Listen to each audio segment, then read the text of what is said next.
Ladies and gentlemen, there is no other way to say it other than to say that the 14th Amendment of the United States Constitution is under attack right now. The amendment, which guarantees the blessings of liberty and citizenship to anyone born in the United States, makes it perhaps the most important amendment to the United States Constitution. And likewise, the 1967 Supreme Court decision of Loving versus Virginia, which ruled that the 14th Amendment prohibits governments from discriminating against individuals on the basis of race, is among the most important rulings of the civil rights era. So, today, in celebration of not only the United States Constitution, not only of the people, our neighbors, our kin, our fellow citizens, and maybe because Valentine's Day is tomorrow, on February 14th, I wanted to talk about the 2016 film Loving, which chronicles the case of Loving versus Virginia. And I brought on for you an amazing scholar. I'm talking about Kathryn Schumaker. Katie is a senior lecturer of American Studies at the University of Sydney. She's also the author of Troublemakers, Students' Rights and Racial Justice in the Long 1960s. And more recently, the book we're going to talk about today is her new book out from Basic Books called Tangled Fortunes, The Hidden History of Interracial Marriage in the Segregated South. So, guys, welcome to Historians of the Movies podcast. I am your host and creator, Jason Herbert, and every single week we are talking about movies and the histories behind them. And this is going to be one of the most important conversations we've had in the over 2 years of this podcast. Katie and I have a really terrific conversation diving into the deep histories of interracial relationships in the United States, the protections of law, the importance of upholding those laws, and the enduring power of love in the history of the United States. This is a conversation I'm really proud of, and I hope that you enjoy it as well. So sit back and relax, because Loving is next on Historians of the Movies podcast.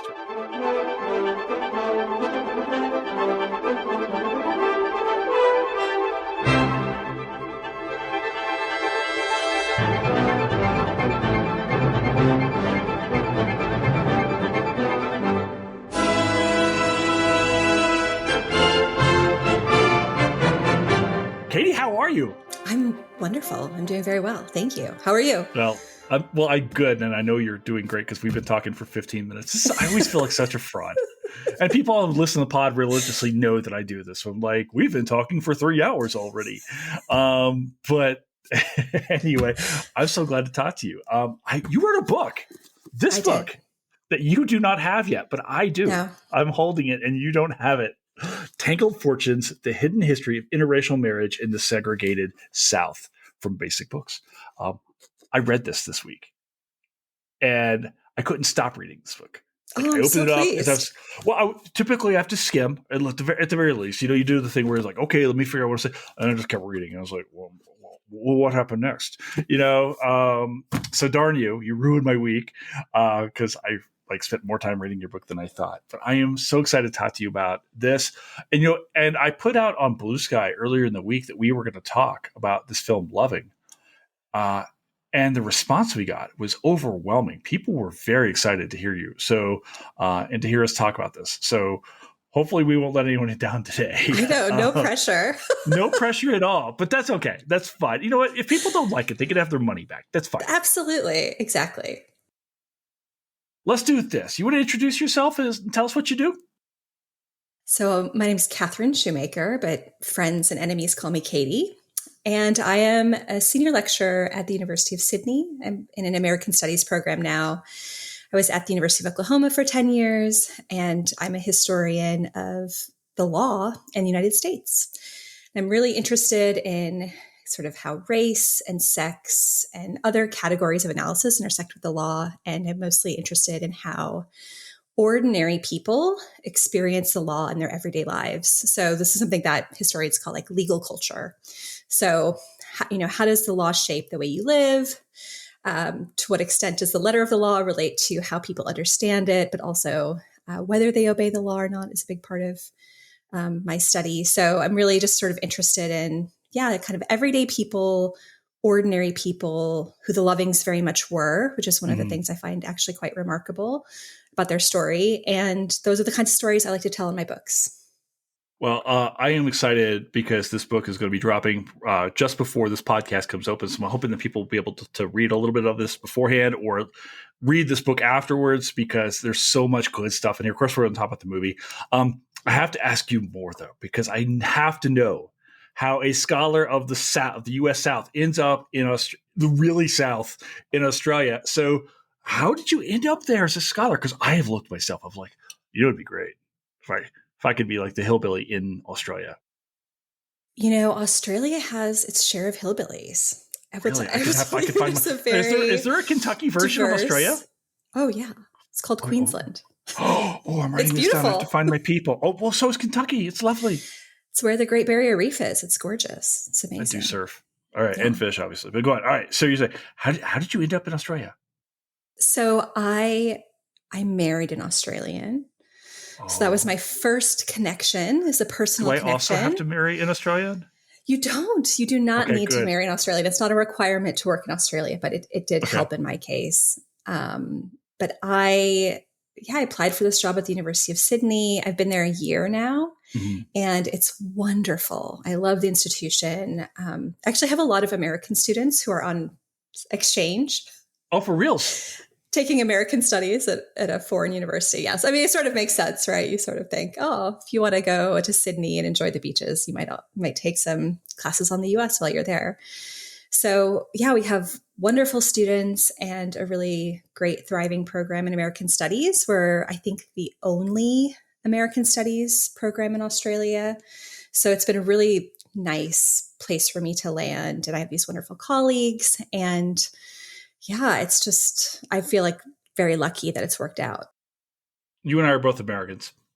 Yes. And we grew up in the U.S., taking American history courses here, learning them, getting our PhDs here.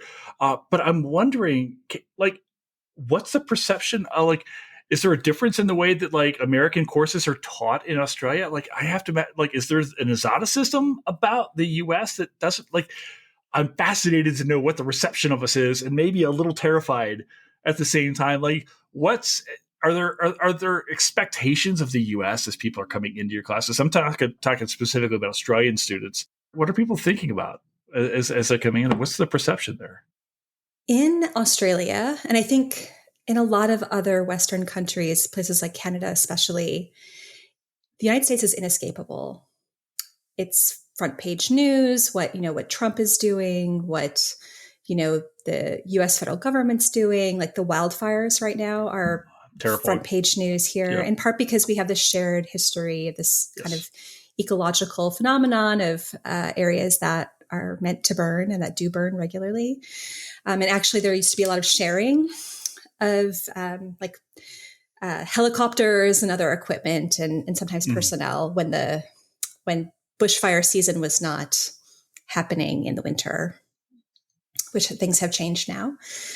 But it's really important for Australians to know what's happening in the US, because US policy so profoundly shapes Australian policy. So Australia is in the Pacific. It's much closer to Asia. And in some sense, the Australian government's always triangulating between China, especially, which we are a major exporter to China of kind of raw goods, but also to the United States, which, has the political, the geopolitical power to determine policy in a lot of other places. And so the things that Congress does matter here. And so Australians are awash, not just in American politics, but also American culture. We get a lot of American media. Our media environment's much smaller, especially when it comes to entertainment. So it's unavoidable in many ways. And I think that also creates for my students a curiosity about, what's happening in the United States. Why does it matter? But also the United States is a weird country. And living abroad really brings out the weirdness, especially for something like race. Like American conceptions of race are singular. There's not any other country that has this idea of like the one drop rule of racial inheritance. I mean, we have in Australia our own racial politics that are very fraught, and there's this very tragic history of, the White Australia policy and the treatment of Aboriginal people here. But it's different. It's not the same. And it doesn't just export. So American ideas about Blackness don't just export to Australia. And so my students are always really curious, and they have a lot of questions because they do have some prior knowledge, but kind of understanding how things get to be the way they are in the United States is something that they're really curious about. And they're really smart. They're really wonderful. I love them. Well, if any of them are listening, I'm happy they're here and listening, and I'm so excited. We've done a couple pods, and of course, we've had the watch party going on for 6.5 years. Myself, as a scholar of Native North America, I'm always looking specifically because my own research looks at the intersections between Native people and the introduction of livestock, European livestock, and things like that, and how all of these things play out. And of course, there's very, very real parallels in the Australian story. Not exactly the same, obviously, and that's what makes history so interesting, right? It's like you have different people. How do they respond, and why is this different, and why are things the same? But I want to talk to you about this film because when I reached out, we were very quickly just like loving this is the film to do. Had you seen this film before? Were you familiar with it? Like, why this film? So I have to make a very embarrassing announcement, which is I'm not a very cultured person. I mostly consume very lowbrow culture. That's a completely different story. So I don't, I'm not like a cinephile. I don't spend a ton of time at the movies. And so I had not seen this. Obviously, I was very aware when it came out, and, the history of Loving versus Virginia was very much something in the back of my mind when I was writing this book about Mississippi. And so it's been an ever-present story, but I had not seen the movie until we agreed to do the podcast. So I felt, like it was a very valuable exercise. And it's a wonderful film. Like, it's so beautifully shot and the actors are wonderful. So I think, it's just a kind of happy coincidence. We had done this film, and for people listening in, a lot of times, either on the watch party, it's people think that I've got this encyclopedic knowledge of film, and that's just simply not true. I mean, I watch a lot of movies now, but there are lots of movies that I come to that I've never seen before. I use like the watch party as an excuse to finally sit down and watch this. And this was a film I had never seen before we did the watch party. We did this on the watch party like a couple of years ago, and this was the first time I'd sat down since then to really. Usually, what I'm doing, I'm busy, tweeting or blue skying or whatever it is we call it now. And so I don't get a chance as much to engage the film. And this was really a great opportunity to watch. And I hate to use this play on words, but this is such a lovingly crafted, beautiful film to watch, and to watch these two actors. And because I'm hoping that we've got an Australian audience here, at least maybe some students or some other folks out there who are maybe not as familiar with American history, maybe we can spell a couple ideas out here about this film. So if you haven't seen this film, please absolutely do. We will talk in depth about the film itself, but we're going to talk about the history behind it. The film begins in 1958. So much of your work is talking about the Jim Crow South. You and I kind of use this term very, very, very easily, but for people who are not familiar with what Jim Crow is or was or where it was, can we talk briefly about what Jim Crow is when we talk about American history and what these terms mean? So what is Jim Crow is like so many questions. Exactly. I mean, this would be a great exam question, like students be warned, because it depends on what you're talking about. I mean, if we're talking about this specific historical moment when Richard and Mildred Loving, who are the couple who are at the center of this film and whose legal case, so they're an interracial couple, they're arrested, they're banished from the Commonwealth of Virginia, and eventually their case makes it to the United States Supreme Court. And this is the case in 1967 where the U.S. Supreme Court says that laws prohibiting interracial marriage violate the 14th Amendment, and that we have this fundamental right to marriage, which has been quite consequential since Loving, but Loving is really the first time they articulate this. So 1958 is when they're arrested. And if we're thinking about how to kind of situate this moment in history, one of the points I make in my book, which people can argue with, I'd be happy to argue with them about this, is that the 1950s, really kind of the end of World War II through the 1950s into the 1960s, is actually the most dangerous time to be an interracial couple in the South. So these laws had been around for a long time, but in terms of the context, so for instance, 1958, this is just 1 year after the Little Rock Nine try to desegregate Central High School in Little Rock, Arkansas. This is just a few years after the Montgomery bus boycott, which was successful, right? Desegregating the buses in Montgomery, Alabama.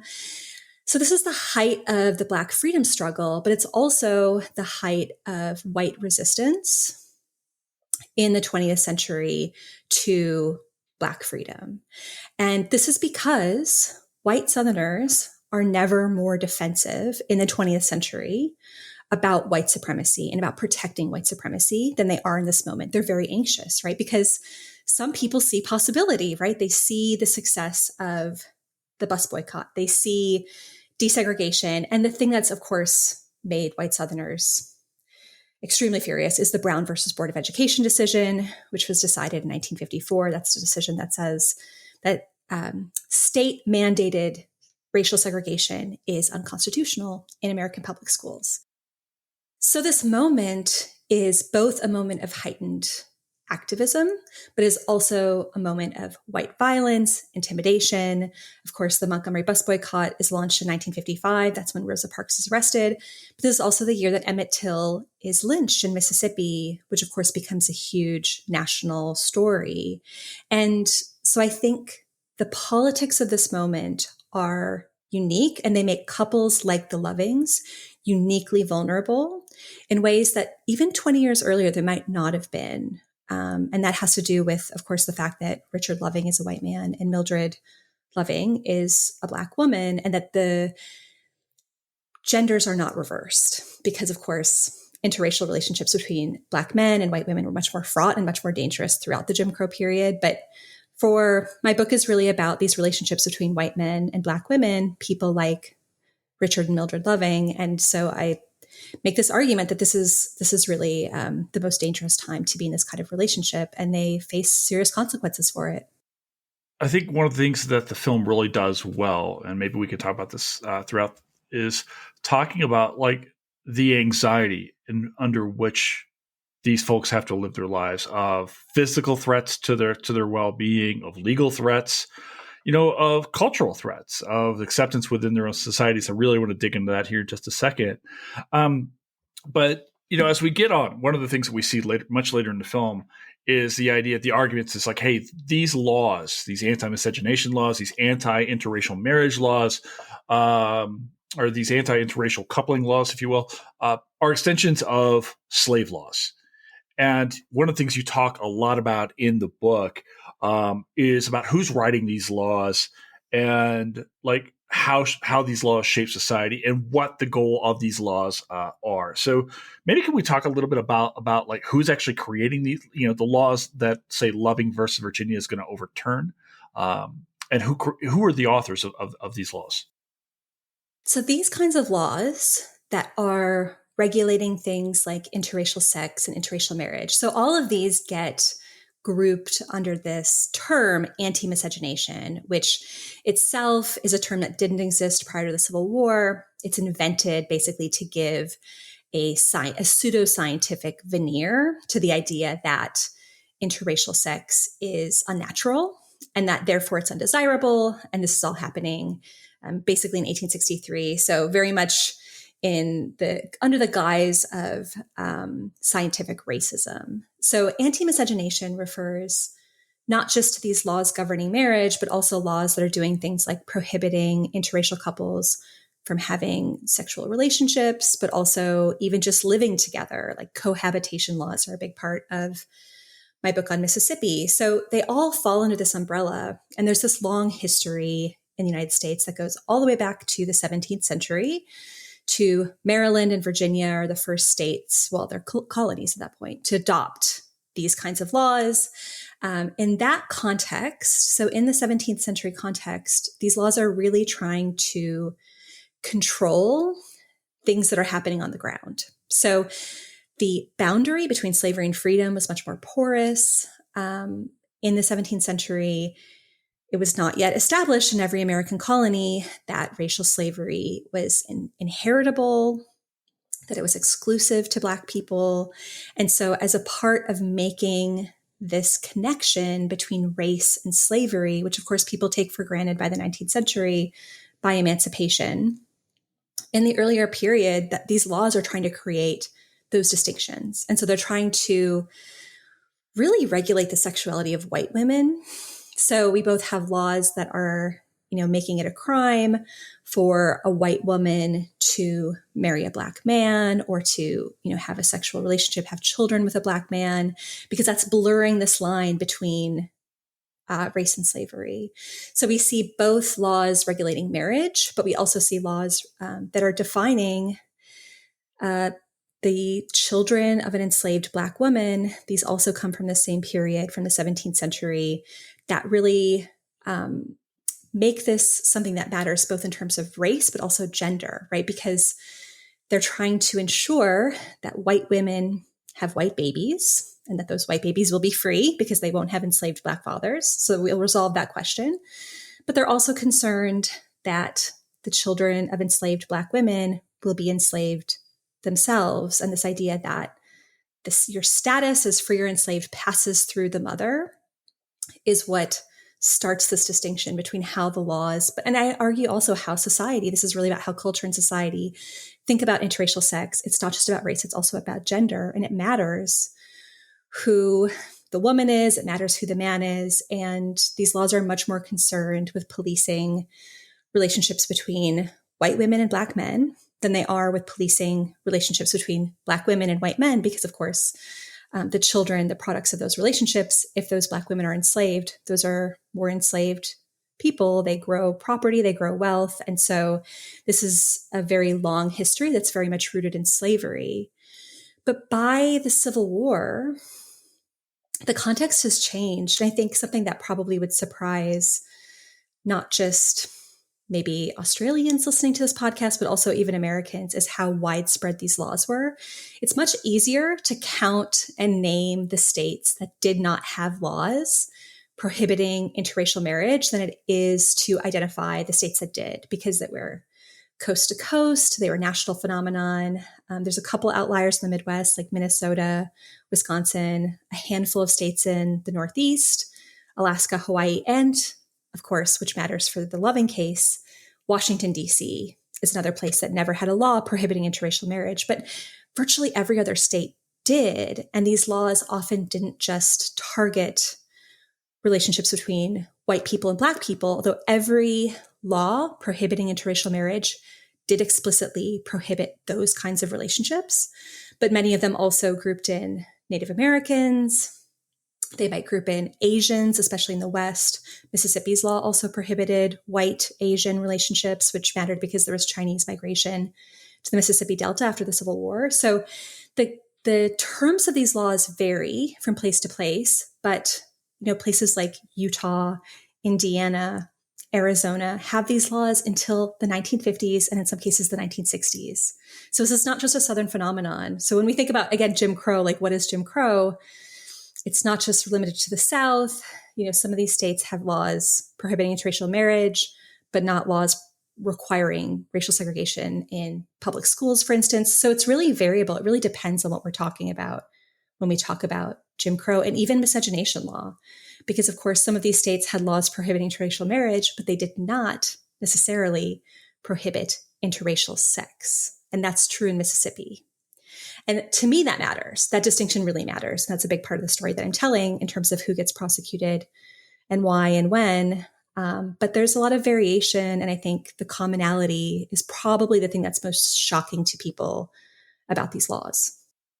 Yeah, and I definitely want to get into like the big reveal of the book is like, hey, this is not uncommon at all. In fact, it's as I read this, like this is actually quite common. But speaking of laws, though, first, you also had this really great point in the book about the laws behind. We talk about racial segregation, talk about Brown, and you make this really great point here, which I think that maybe gets misunderstood a lot, which is the ideas behind these laws about racial segregation are not actually about segregating people. Can we talk a little bit about that as well? Like what's the point of racial segregation laws in the United States? Right. So I think there can be a confusion because oftentimes the way we teach as Mm-hmm. teachers what Jim Crow was, we point to these laws, right? And they say you couldn't play checkers with someone of a different race. You couldn't be buried in a cemetery next to someone of a different race. And it gives this impression, like these photographs of, you have one water fountain labeled white, one Right. water fountain labeled colored. Like this is an iconic part of how we teach and talk about and remember the Jim Crow era. But Jim Crow is much more than segregation law. And a big part of the argument that I'm making in the book is that we cannot just look at the letter of the law to understand not just what these laws did, but what their purpose was. Like, what was the point? And one of the positions I take in the book is that the point of segregation law is not to separate white and Black people in all spheres of life. It is to put white people in positions of power over Black people. And in fact, to do that, to enact that kind of power relationship requires intimacy. It requires closeness.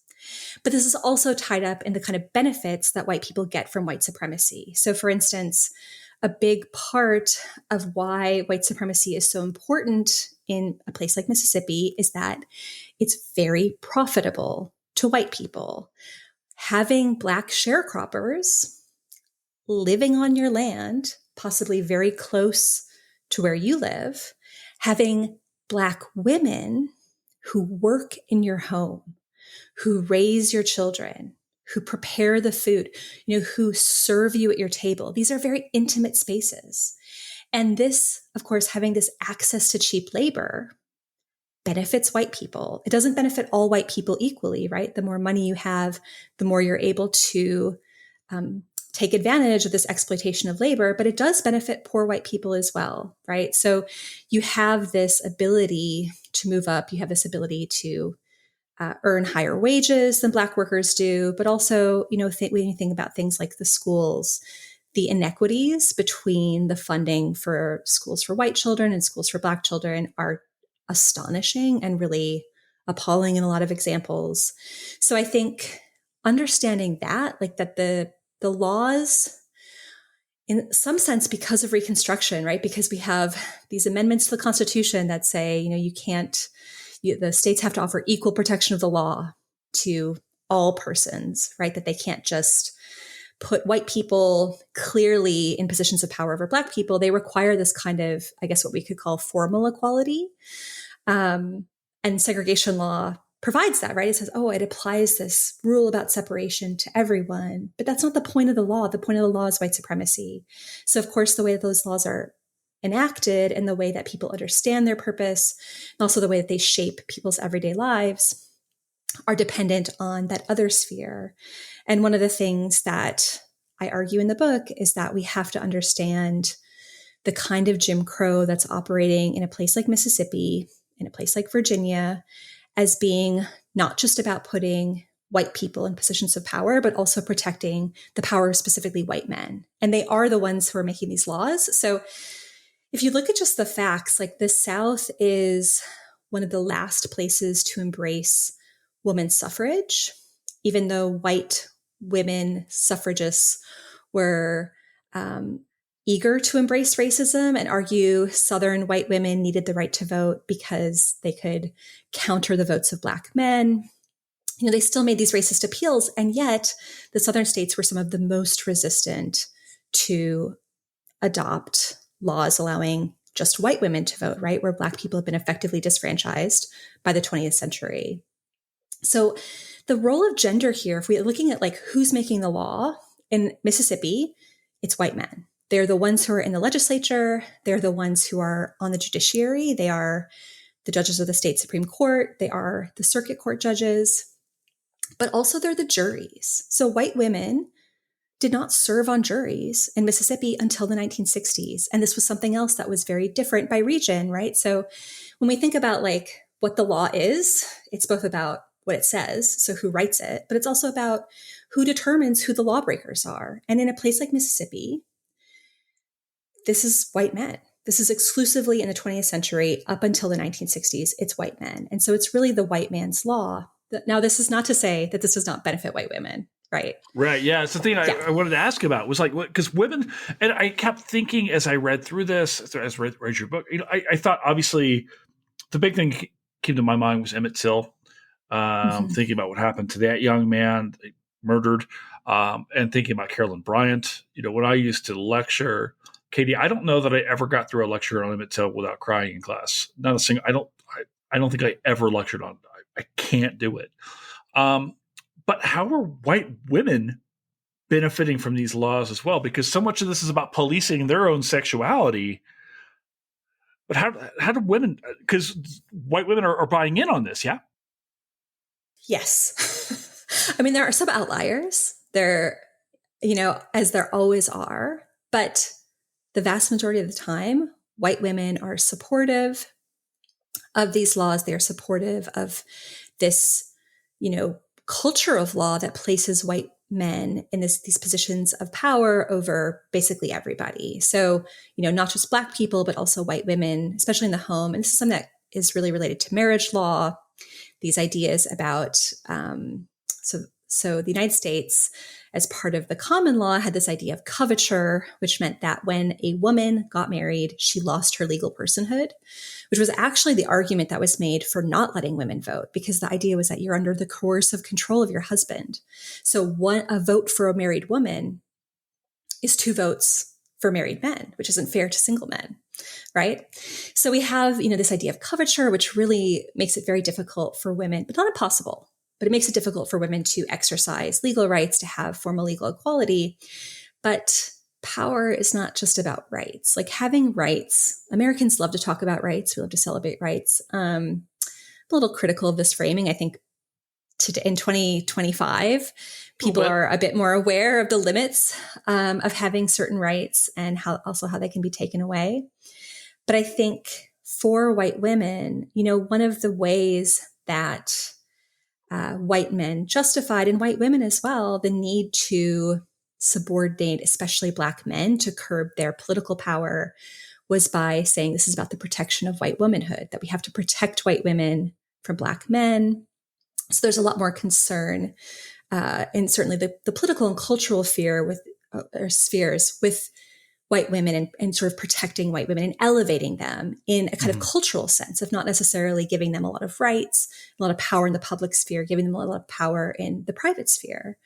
But also when we think just about like this sort of conditions of being a housewife in 1950s Mississippi, being able to hire a cook to prepare all your meals, being able to hire, domestic workers to vacuum your floors, to do your laundry, to raise your children. Like these are things that are immensely valuable, right? Like this exploitation of Black labor absolutely benefits white women. It allows them these existences that are really privileged, that give them a lot of tangible benefits, even when, again, they're sort of lacking a public voice, but not entirely. I mean, there's a lot of great history about white women in the South and their kind of organizing activities. Of course, they have more power in social and cultural institutions than they do in the political sphere. It doesn't mean that they're shut out entirely from the political sphere, but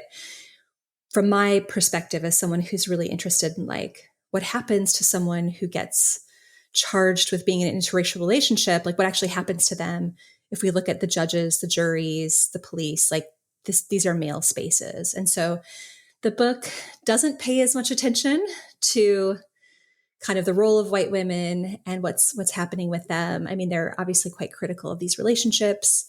But this is, I could have kept writing. I could still be writing.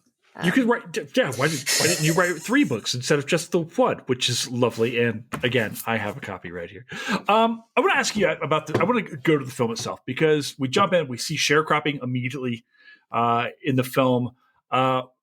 but the film also is very quick to show that Richard and Mildred were not shy about expressing their affection for one another in front of anyone. And I think this is really gets at the central tenet of your own work here, which is to say, these things were not secret. These relationships were not secret, and they weren't uncommon either. Like, how do you, when you were going back to research the book, how are you finding these pairings, these relationships, and how do we know how common they were, whether or not people actually married or not? I have to imagine there were tons of relationships that never, because of the laws, made it to the altar per se. So, how common were these relationships specifically? I suppose you're saying, Katie, mostly with white men and Black women. Yeah. Yes. Yes.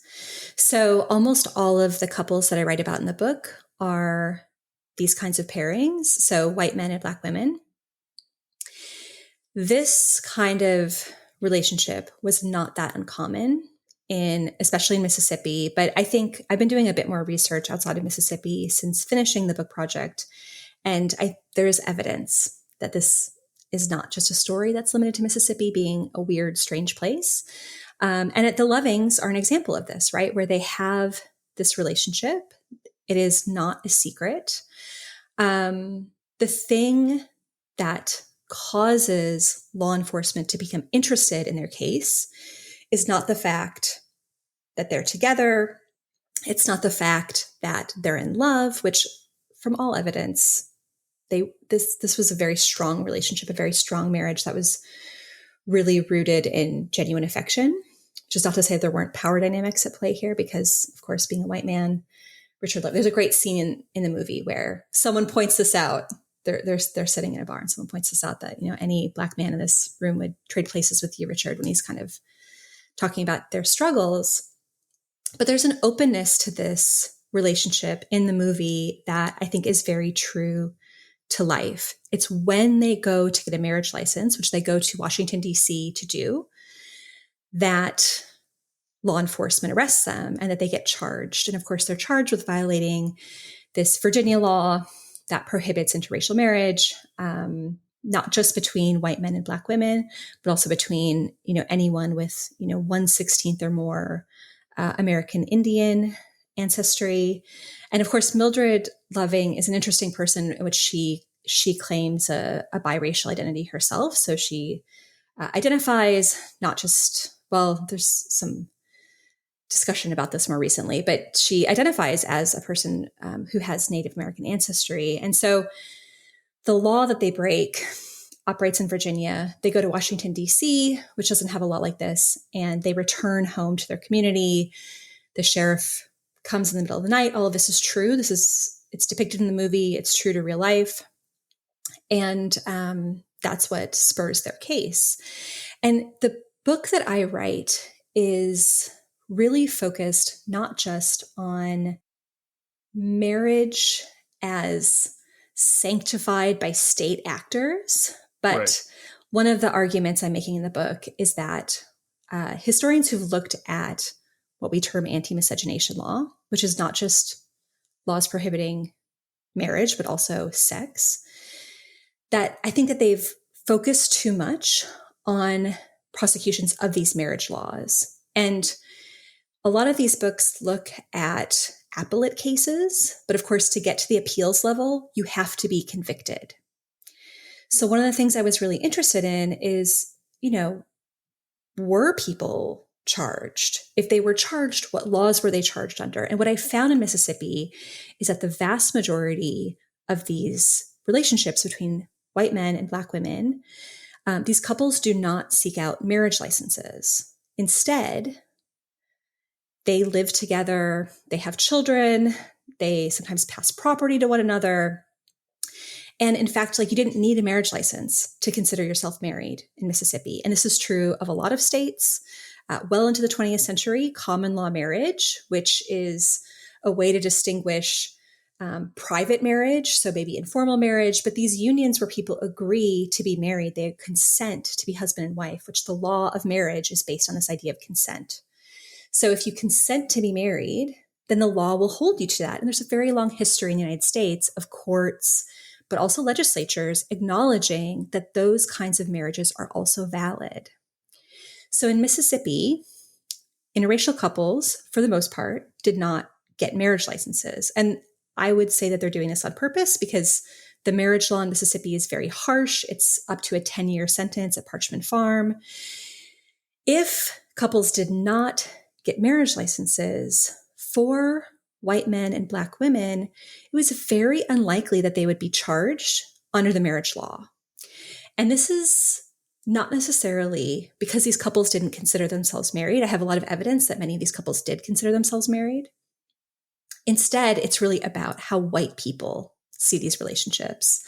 And that's where things start to get complicated, right? Because, there's this long history, as we talked about with slavery, of white men raping Black women, of claiming a kind of sexual dominion over the bodies of Black women. And this was, something that was very important to slavery. It doesn't end with slavery. Certainly sexual violence against Black women continues into the Reconstruction period, into the Jim Crow period. Danielle McGuire's book, At the Dark End of the Street, really illustrates how profoundly this shaped the lives of Black women. And I think, that history is really important, but it's not every relationship between a white man and a Black woman was coerced. And I have a lot of evidence that, Black women understood these to be marriages, but that, part of the way that they're able to operate in these communities is that white people have racist ideas about Black women and about these relationships. And so if white people, the ones who are the juries, the judges, the sheriffs, if they don't see this relationship as a marriage, they're not going to charge you under the marriage law. And so what people in these relationships get charged with, for the most part in Mississippi, is what's called the unlawful cohabitation law, which prohibits unmarried people from living together. And this is a misdemeanor law. So the highest penalty you can get is a $500 fine and 6 months in the county jail. And what I found is that most often people are not given the harshest penalty. So a lot of the couples that I write about in the book, they get fined. Sometimes they plead guilty, they pay the fines, they move on with their lives, and they don't actually necessarily split up, which is, I think, another indication that, again, these are not illicit relationships, that these are ongoing, intimate relationships that are based in consent. So I think, the way that people understand what these relationships are determines the kind of legal consequences that people faced. And so for Richard and Mildred Loving, when they're together, and even when she becomes pregnant, which is interesting, that was the one detail in the movie where I was like, not sure, because not every source talks about her being pregnant as the motivation for them to go pursue a marriage license. But I think it actually probably is true. Some other sources have cited this. I don't think that was invented for the film. So it's really the marriage license that draws attention. If they had just continued to be together, if they had just continued to have children together, even to live together, they wouldn't necessarily have attracted the ire of law enforcement. It was this, legal act of proclaiming, this public act of proclaiming, we're married, we wish to be married, we wish to be joined in law. This is what sets off their case and what promotes their arrest. Yeah, it feels to me, Katie, like as though the audacity to assert their own agency and to assert, especially for, say, a Black woman, to assert her equality to a white man vis-a-vis a marriage license, joining, equality, right, is what draws the ire here, because there's like an anger on the part of, at least the way we see the film, on the part of, say, Sheriff Brooks, on the part certainly of the judge, maybe even more so. I have to ask you, though, because this is the question that kept coming up in my head. We see mostly the relationship between Richard and Mildred when they are with people. They are almost always amongst the company of either her family or her friends. We very rarely, it's very obvious that his mother does not approve of his relationship with Mildred. So I'm kind of wondering, we often in these discussions talk about the legal things, about the persecution of these couples, or on the part of, say, white authorities. But I'm wondering, how are mixed race couples being received by the African American community of, say, either Virginia or Mississippi or maybe elsewhere. Are they encountering resistance too? Are they accepted? Like, what does your research tell you there? So I'm not arguing in the book, because I don't think it's true, that every community would accept these kinds of relationships. And I have examples in the book of people who are um, tarred and feathered and driven out of their communities. Examples of people who are, this woman is allegedly horsewhipped and driven out of town as a consequence of being in a relationship with a white man. So it's not the case that every community is accepting. It depends a lot on local politics. There's a great book, recent book called The South by Adolph Reed Jr., which is a history that is personal, but it's also about the memory of Jim Crow and about his memories of being young and being in the South and experiencing Jim Crow firsthand. And one of the points that Reed makes in that book that I think is really foundational to how I understand these families and these places, and especially these rural communities that are quite tight knit, is that there was a lot of variation in terms of community standards and community norms. And this is a place where this distance between what the law says and how people understand it is really important. And so when we talk about something like Emmett Till, why Emmett Till, who's this teenager who's visiting from Chicago, who, has an interaction with a white woman that he doesn't understand to be as dangerous as it is, right? So he whistled, he said something, he made a face, like something. He was a child. He's innocent. And he did not understand the local politics of this woman, of her family, of the way that people in that place would respond in that moment. And this is something that, Black people who grew up in the South are very attuned to, right? The variation, how important culture is to understanding how Jim Crow is enforced, when it's enforced, and why it's enforced. And so I really think that that's true here. And so one of the things that's shaping what happens to interracial couples is it's dependent on local circumstance. It depends on where they live. It depends on their connections to other people in the community. And it depends on how those people respond. And those things change over time. So a place like, for instance, Natchez, Mississippi, is a place with a very long history of interracial relationships. And I argue in the book, interracial marriage. A lot of the examples in the book come from Natchez. And, Natchez is a place that you could read that history and say, oh, it's very tolerant, right? But Natchez is a place that experiences violence, murder, the resurgence of the Ku Klux Klan. Like, this is the politics even of a place like Natchez change over time, and they change with, the various political circumstances of the moment. And so for Mildred and Richard Loving, one of the things that Mildred Loving, she doesn't say this in the film, but she said it elsewhere, which is that she didn't know that their marriage was illegal. She sort of says like, oh, I was, innocent. We were in love. We wanted to be married. And, I think a lot of historians have been critical and have sort of pushed back on that idea that like, well, how could you not know? Right. Obviously Richard knows. He drives you across, a state border. He drives you to Washington, D.C. To get a marriage license. He clearly knows he can't do that in Virginia. But I think that her statement, right, that she didn't know that it was illegal might reflect this cultural history, right? Like she herself is a woman of mixed descent. So she has a personal family history of this. And, just based on my research in Mississippi, I think that, they're the only couple in the film that are an interracial couple, but I've always wondered about that community if there were others. Sure. Who didn't get marriage licenses. And maybe that was part of her understanding, is to say, well, this is just how we lived. Like the law of Jim Crow didn't function exactly in this place as it might have in other places. And actually big cities, I think, are one of the places that it's hard to hide. Local communities varied a lot in how they responded. And you asked about like the racial differences. One of the things, even in a place like Natchez, like I do think it's true that you might not have been jailed for being an interracial relationship, but that a lot of the white men in the book do face social ostracism. They do get punished in other ways from their families, and occasionally they do get charged. And of course, that's humiliating. It's in the newspaper. People know about it. That wouldn't be a good experience. So people do get punished in other ways.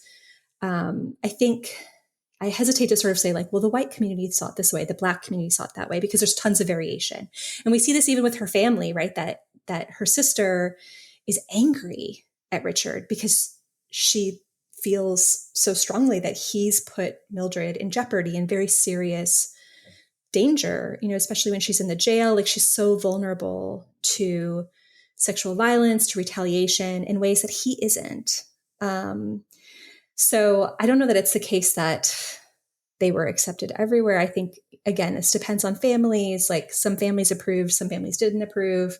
Within families, there was discussion. Certainly many people saw these as shameful relationships and treated them that way.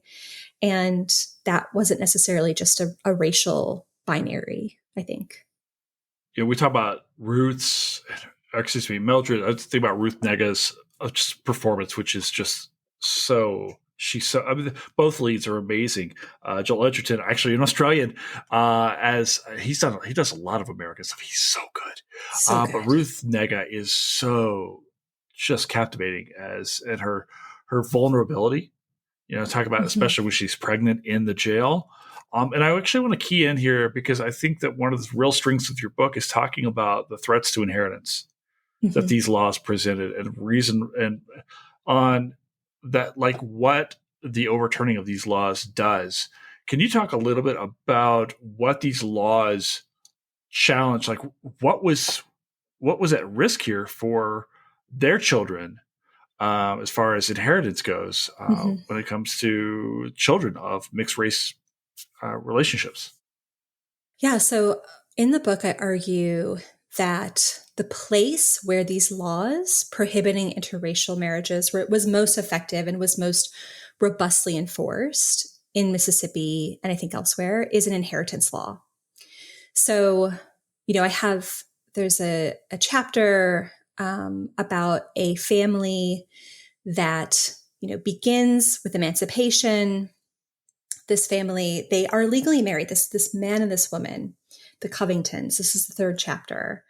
They're legally married and they have a bunch of children. And for 10 years, from 1870 until 1880, interracial marriage is explicitly legal in the state of Mississippi. It becomes illegal in 1880. The law gets revised in 1890. But there is this period of time where interracial families openly married, they got marriage licenses, and in cases where they were attacked by district attorneys, by judges, they could defend themselves. And even the Mississippi Supreme Court in 1873, in this really important case, Dickerson v. Brown, rules that this includes interracial common law marriages. So you don't have to have a marriage license to prove that you are a married couple. You just have to have consented. You have to have evidence that you presented yourself publicly as married. And that's an inheritance case. And the Covington case, which unfolds in the 1890s and isn't resolved until the early 20th century, is also an inheritance case. And in both of these cases, these Black women were suing to ensure that their children would inherit the estates of their dead white husbands. And in the first case, the 1873 case, the Mississippi Supreme Court says, yes, in fact, these children who had been enslaved by their biological white father, they'd been born on the plantation, they'd both been born under slavery before emancipation. Their mother, Mary Ann Dickerson, had been enslaved by Levin Dickerson, who she later claims became her legal husband after emancipation. I think it's obviously a very complicated case because she stays with him. She stays on the plantation until he dies. I think in that case, obviously, when that relationship started, Mary Ann Dickerson could not consent to that relationship, right? In that lawsuit, she's claiming this was a mutual decision to be considered married, to stay with him. And whether or not she really felt that way, I think I can't judge as a historian. However, I am convinced that she felt very strongly that her children should inherit that estate, that they were the children and that they were, after emancipation, that they were the legitimate children, which of course may have been why she stayed, right? Maybe she wasn't thinking about herself. Maybe she was thinking about her children. But they do inherit. And by 1890, the Mississippi Supreme Court is now claiming, no, white men would have never chosen Black women to be their legal, wives. They would have never thought of Black women as being on that kind of plane of equality. And so Mary Covington loses her case against this distant white cousin. And I think, there's a lot happening there. It has to do with, again, how the court sees this relationship, but it really has to do with the investment in white supremacy. And by erasing this history, by saying this didn't happen, white men would never do this ensures that white wealth stays in white hands, even if it gets distributed to more distant relatives. And that's a theme that recurs again and again in the book. So, when people are living and they're charged with living together, they're charged with unlawful cohabitation, they didn't necessarily face serious consequences or even jail time. But if a white man dies and he doesn't leave a will, his children would not inherit that property if his common law wife was a Black woman. And the courts are very consistent about this. They really refuse to see these as marriages. And of course, that is another benefit of white supremacy, right? That distant white people get to inherit and these children are left out.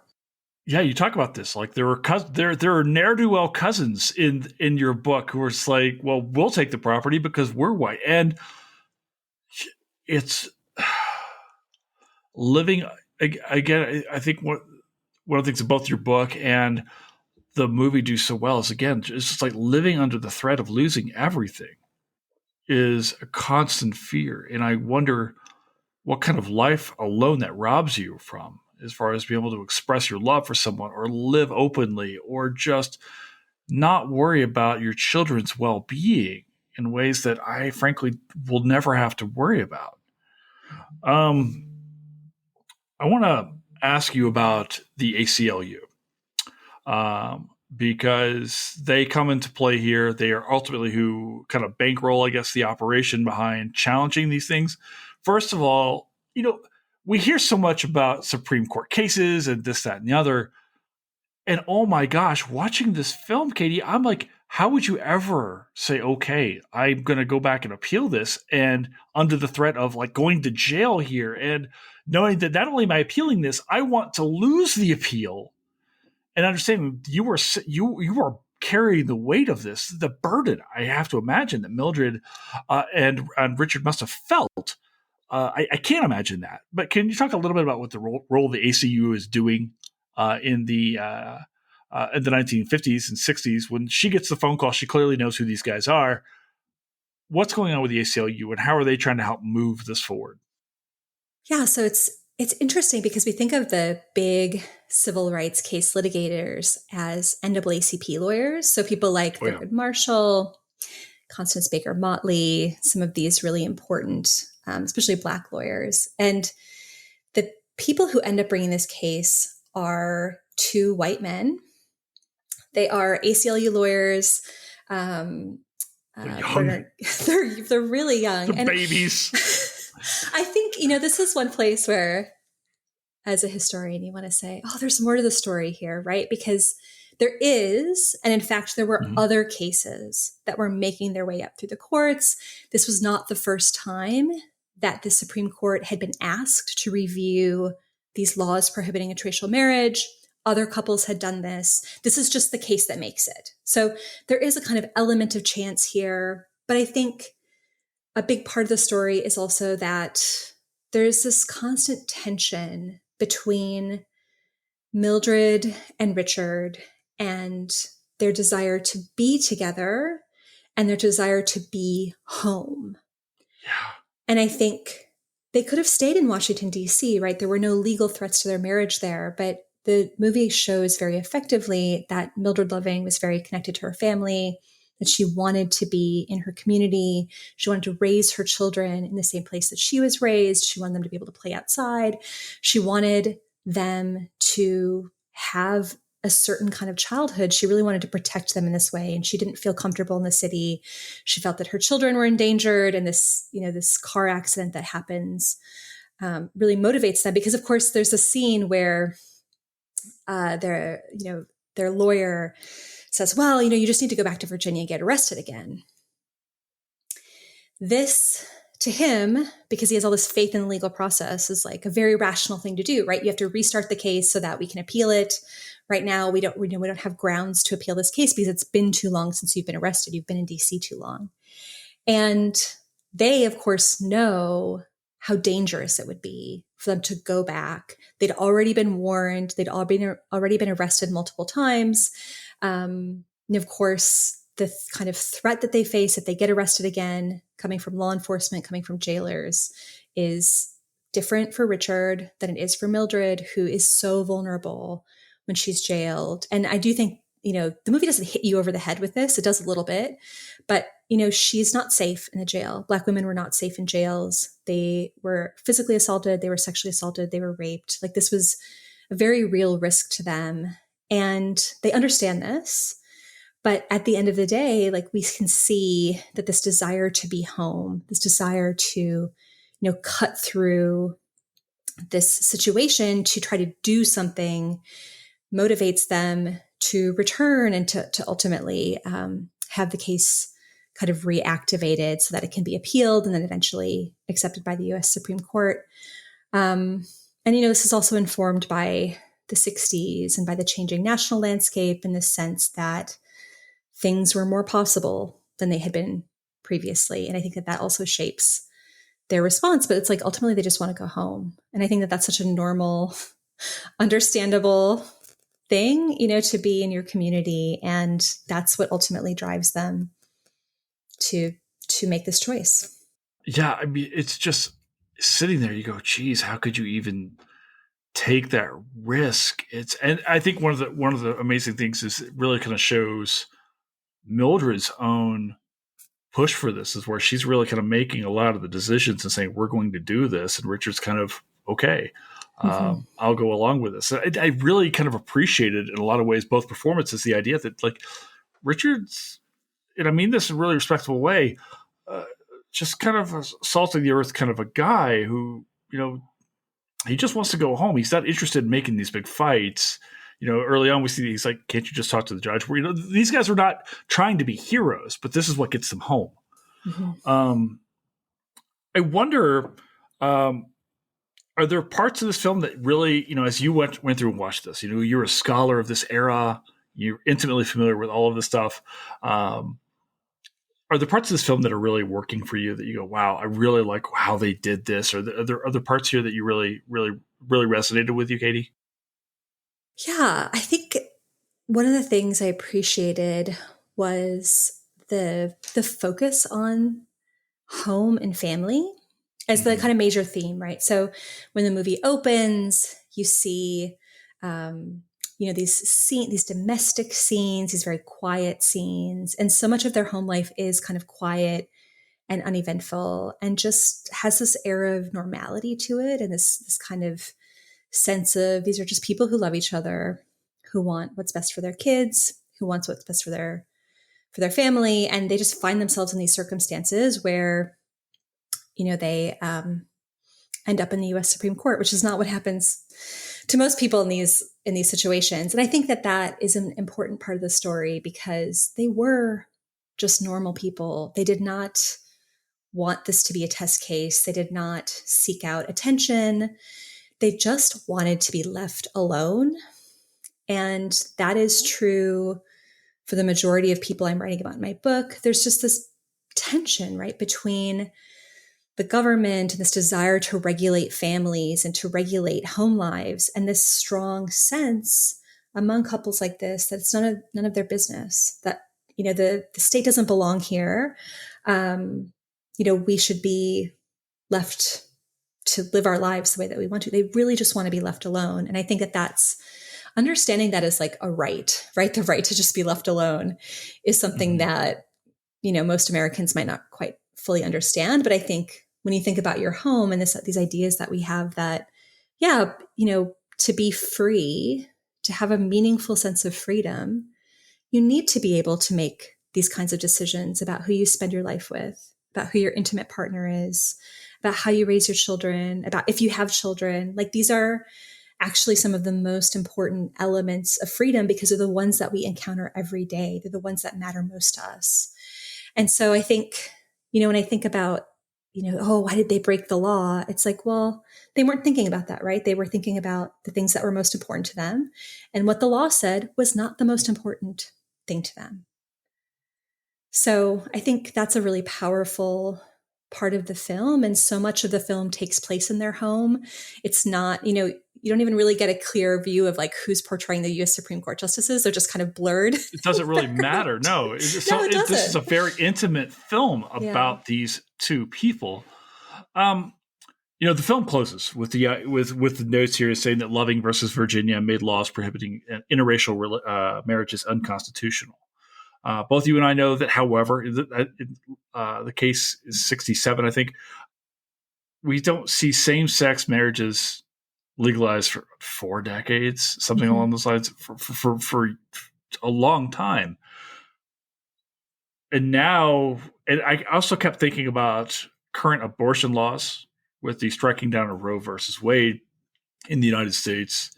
I feel like these are real important things to talk about because there's a real fear, I think. Katie, are you watching this here in the United States thinking, wait a second, are we going to have, with the new incoming administration, are these laws at risk?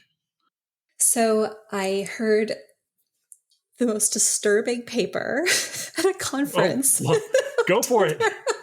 Awesome. I can't wait to hear the news. Yes. I mean, rarely am I disturbed by a conference paper and come away understanding that was a really good experience. So I was at the American Society for Legal History conference in San Francisco in October. And I heard a law professor from UCLA give a talk about originalism and the current Supreme Court. And of course, among a certain set of law professors, there is this sense with a lot of the decisions that the court has made overturning these precedents that people considered were settled and were good law and that have majority support, things like Roe versus Wade, but the Chevron decision, other decisions, that there kind of is no law right now, except what the Supreme Court says it is. And the Supreme Court has this veto power. This is another thing that Australians find completely insane about American law, is that it's not just one branch of government that has a veto power over the legislature. It's two, right? It's like Congress can make the law, the president can veto it, the Supreme Court can Listen, veto this it. American finds our Supreme Court completely insane at the moment. So, yeah. I mean, it's very hard to predict what this court will do because a majority of the justices have adopted this judicial philosophy of originalism. And it allows them, as many historians would argue, to cherry pick from the past, from the moment of ratification. What did the framers of this amendment, what did the writers of this law think it meant? And of course, as we talked about before, who's making the laws in 1787, the Constitutional Convention, even in 1865 with the 13th Amendment, it's white men, right? There are no black men in Congress at this point. There would be soon by the late 1860s, but these are, if we're just looking at the legislators, then we're just trying to parse the interpretations of white men who I would argue in history have often pursued their own interests above those of others, especially those of marginalized groups, women, Black women in particular. So this approach of originalism is what has justified things like the overturning of Roe versus Wade.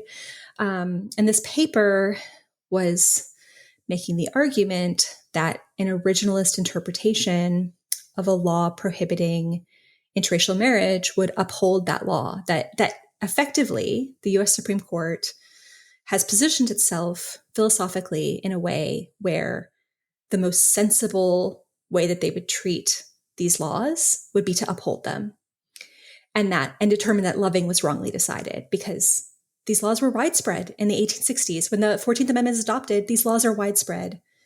And there was a broad consensus, not among everyone, but there was a broad consensus among white legislators that these laws were good laws, that they were useful laws, since the 14th Amendment didn't touch them.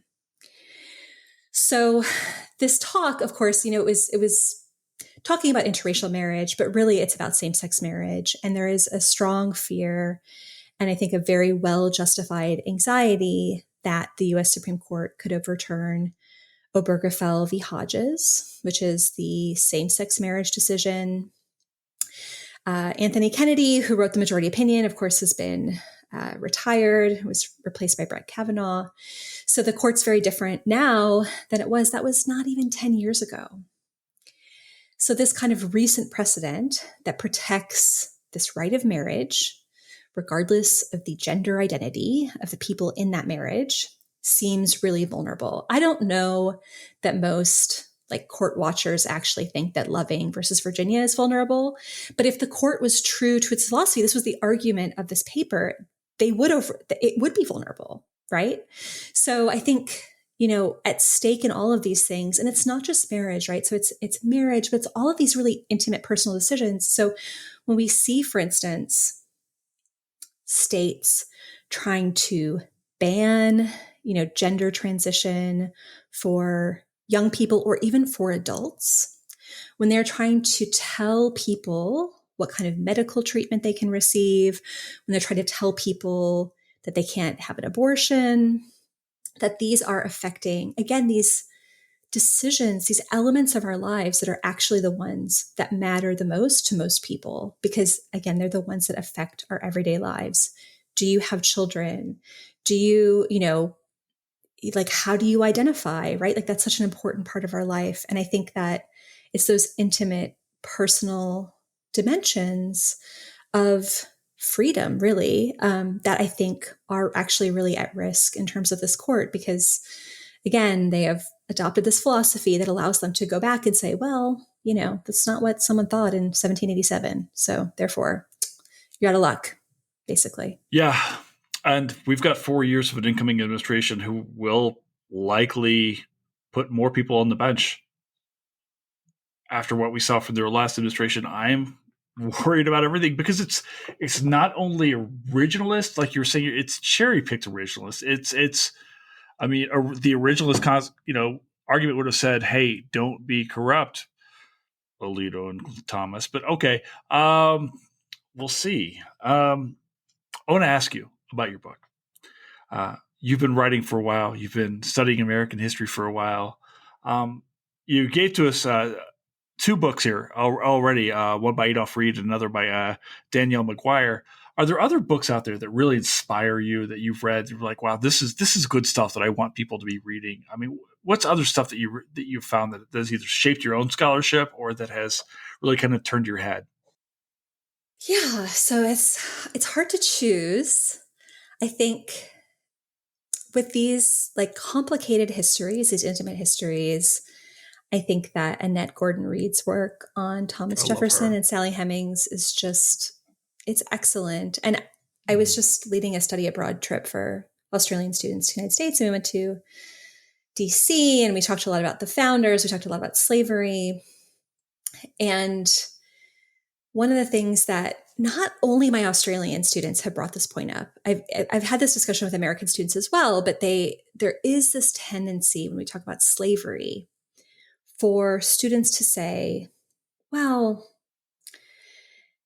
enslavers didn't think slaves were people, right? That's why, and I understand where that's coming from, which is in fact an appreciation of how vile and horrific the system of chattel slavery was. They're trying to reconcile that, right?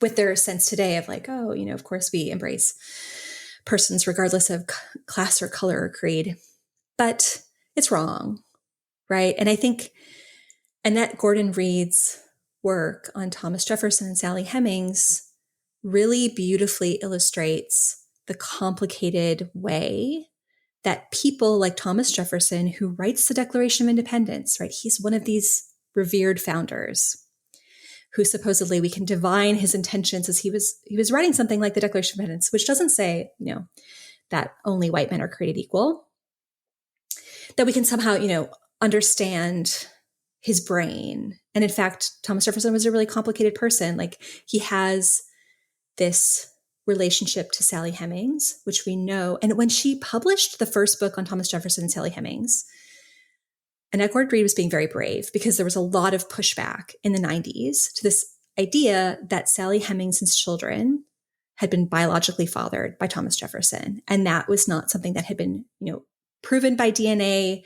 It was not something that was widely accepted. She was really speaking as a minority voice in a crowd of people who really revered people like Thomas Jefferson, who didn't want to believe this was true. And, Thomas Jefferson enslaved Sally Hemings. Their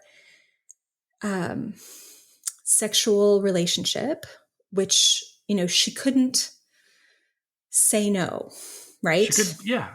Maybe she could say yes, but she couldn't say no. Like, that's really one of the tensions here in this story, that it begins when she's a teenager.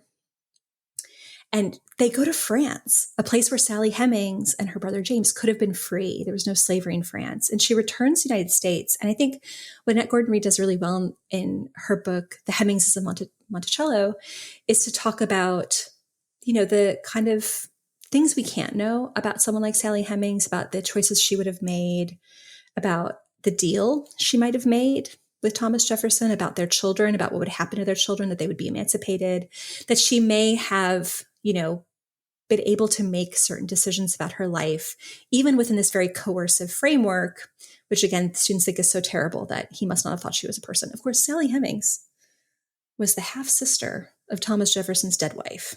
That is always the thing I bring up to them, right? I'm like, she probably resembled. Yeah. There's no way he didn't think she was a person. There's no way. Right, exactly. These are his own children. Of course he knows they're people, right? Like, just because it's difficult for us to understand, and because it, gives us a sense that Thomas Jefferson had great ideas, but had really problematic personal politics, didn't enact them in his everyday life.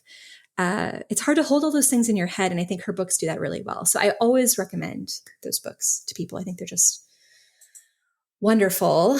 And, I think if someone's looking for like a survey, if they want to just know more about the history of anti-miscegenation law and the regulation of interracial sex and marriage, people like Peggy Pasco, What Comes Naturally is an amazing, every time I've dog-eared that book, it's like every other page is dog-eared. And it's because every time I go back to it, even though I've read it so many times, I always learn something. I'm like, there's just so much packed on every page. It's such a wonderful book.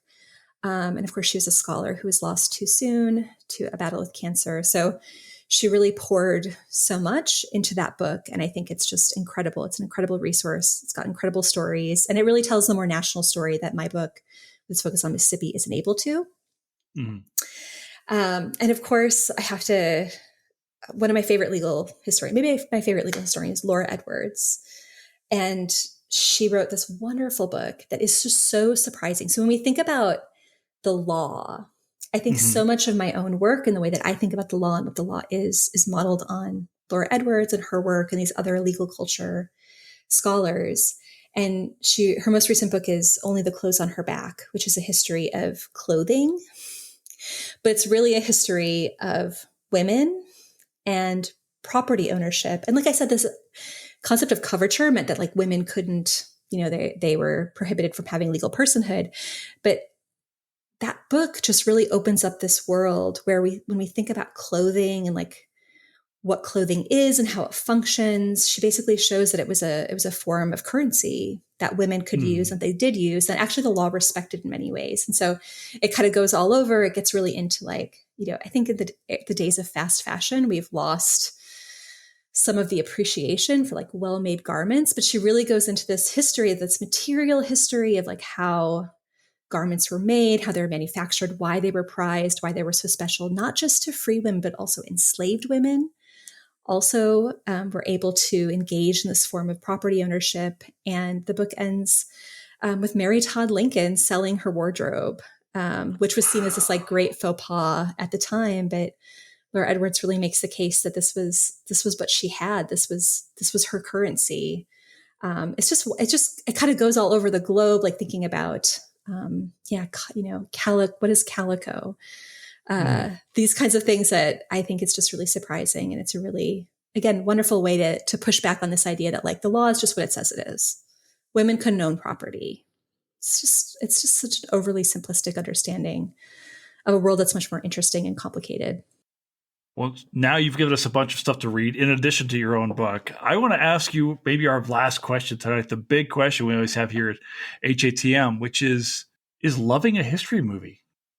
So I am so inclined to say no, but this is actually one of the few examples of a, based on a true story movie that, as a scholar who understands this case very well, it's very truthful. It's a dramatization, but in terms of both the kind of facts of what happened and how things unfolded, but also as like I said, with the kind of intimacy of it and the focus on home life and what was at stake here, I think it's really true to its source material in a way that most movies, especially about this era, like I was thinking this morning about, a movie that informs a lot of people's understanding of the past, but is maybe not, is distorting, is like Mississippi Burning. Have you done Mississippi Burning? We haven't. I've been wanting to do that for that very reason. Jim Campbell at Stanford. That's what he's. All right. He's going to have this book coming out about the murders of the civil rights workers in Neshoba County. It's really a history in Neshoba County. It is incredible, the work that he's done. It's not out yet. I will reach out to him. Oh, it's fantastic. He will have so much to say about Mississippi Burning, but like, the FBI being the heroes is just like, that's rough. That's rough. But I think loving, it is really true to its source material. It's true to people. And I was thinking about this yesterday because I hadn't seen the film, the 2016 film, but I had seen, and I've taught, because I teach this course on sex and the law, a documentary called The Loving Story, which came out in 2011. Have you seen that? No, I'm familiar with it though. So I kept thinking, like, the movie when I was watching it felt so familiar because it was so close to the source material. But also I did a bit of reading, and it turns out that there was a lot of footage of Richard and Mildred Loving because they did interviews as their case was working its way through the appellate courts. Yeah. And they had, film crews came in and filmed them in these intimate scenes. And so we got to see, she's like tying the shoes of her daughter, like these how they interacted with each other. Those scenes. They did. Yeah. They did. And I think for me, that's where, like my husband was asking me yesterday, he was like, well, what would you recommend people watch, the documentary or the movie? And I think for historians, like the documentary is incredible because it does highlight a lot of these themes. It's really effective for teaching purposes. But, when I think about like my parents, like, oh, you got to say you have to say loving, you have to say the movie because the acting's so incredible. The actors are so incredible. And it does tell the story, slightly different medium, but it's wonderful. It's a wonderful film. So I think it's one of the few historical films I don't have like a lot of bones to pick. Yeah, it's not a lot of caveats here. Because people ask me all the time on the pod, they're like, well, Jason, what's the most, I get this question all the time, like, what's the most historically accurate films? And I'm like, that's not what I do here. Right. However, this has to be one of those, it's right? Where you're watching close. Going, man, they are ticking a lot of boxes. And yeah, it's a dramatization, but, it's almost like, I felt like, you're talking about there are certain things you can't know when you're going through the archives. So you kind of have to give your best guess, right? And I feel like they're making just some best guesses as far as the dramatization of like, this is what it probably felt like or did or. Yeah. I mean, the one thing, probably some of the racists were more racist. Yeah. There are moments where certain legal, like law enforcement actors are, I think, a bit more kind to Richard than they might have been. So like things like that. But I think, they didn't want to veer into caricature in the film. And I think that makes it more human. That's also what I think makes it truer to life and truer to their story. I'm sure that, there's loss. That's, it's one of the tragedies of the story is that Richard Loving dies. He's killed by a drunk driver in 1974. So they were together for a long time, but, their story was really cut short. Mildred never marries again. And she talks about him as her, like her one great love. And so there's that kind of tragedy. I was actually really worried they would depict that scene because I would not have been able to handle. No, right? They kind of give it, but yeah, they still. Yeah, and the thing is, I think it's a celebration. They don't need it. Yeah, they don't need it. They don't try to pump up the drama because it's a true story and it was a really difficult thing to live. And, it's wonderful that they prevailed because it changed the lives of millions of people. But, it would have been a hard life. And I think, they suffered because of these laws. A lot of people suffered because of these laws. And I think that that's something that I don't ever want people to get a mistaken idea about my book, right? That it's Jim Crow wasn't horrible. It was horrible, but it could also be arbitrary. And I think that that's a lesson that they learned. And, the movie ends on a happy note, but I think it really does depict like the struggle that this was just really difficult for them. And they're extraordinary because of that, but they're ordinary in so many other ways. Well, I want to end this pod on a happy note by thanking you for writing this book, which I absolutely loved. It's right here. It's out now. If people are listening in, it's called Tangled Fortunes. You can find it. I'll post a link to it on all the social media stuff. Katie, this has been amazing. We've been talking halfway across the world today. Tomorrow. Is it Friday where you are? It is Friday. It's tomorrow. What time is it where you are? It is 12:39 p.m. You need to go on a eat Friday. lunch. I'm going to go have lunch. It's the summer because I'm in the Southern Hemisphere. I'm so weirded out right now. It's cold and miserable in Colorado, but I'm going to make dinner now.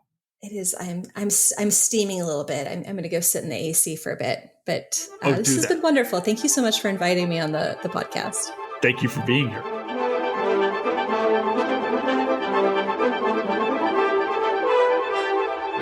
And that's a wrap here at Historians of the Movies podcast. Thank you so very much to our guest, Kathryn Schumaker, for coming on to talk about this film and this case and her brand new book, Tangled Fortunes, The Hidden History of Interracial Marriage in the Segregated South. Thank you, of course, to our producer, Fletcher Powell, for making this show operate. Thank you so much, Fletcher, for being here. And, of course, thank you guys for continuing to be part of the HATM community. If you want to help support us, you can do a couple different things. First and foremost, you can share this podcast with your friends. You can put it on social media. Or you can also go to our patreon.com page, our patreon.com/historians at the movies. For $7 a month, you'll help us continue to expand this mission where we can use movies, talk about things that are important to people, things that are relevant to people, and really get behind these histories. So we need you out there, guys. We are in for a fight. Thank you so much for being here. I've got a whole bunch of great new scholarship and great new books and great new people to introduce you to coming soon. So thanks for being here. I love you guys to death. Ciao for now. Bye.